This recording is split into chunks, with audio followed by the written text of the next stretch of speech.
In this video, I'll be talking to you about data types. A few data types are string, number, Boolean, undefined, null, and array. I'll be showing you string first. So now I have assigned the string hello world into string 1. Hello world is a string because it has a series of characters inside of it.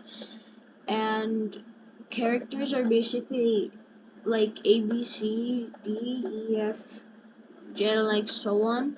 So now I am going to console.log type of string 1, and it's going to show up as a string because there is a string inside of it.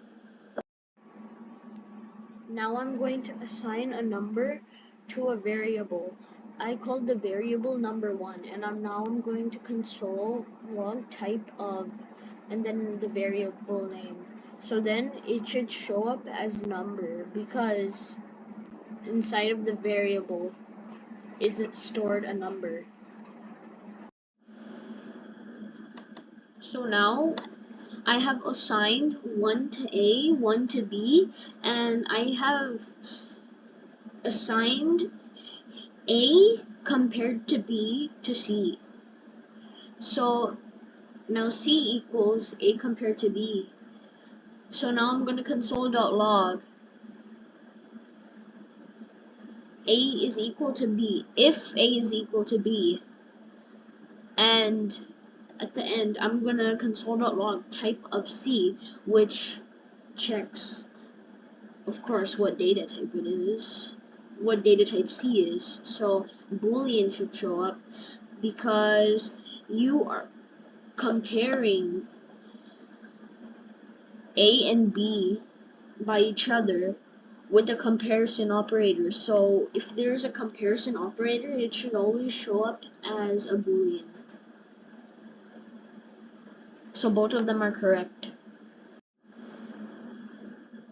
I didn't assign anything to undefined 1.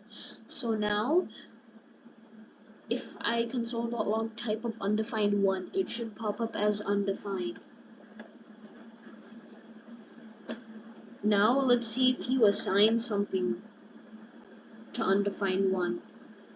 We're going to make it equal 1, and it will now equal a number because it has been assigned a number. When it's undefined, that means there is no assigned value to a variable.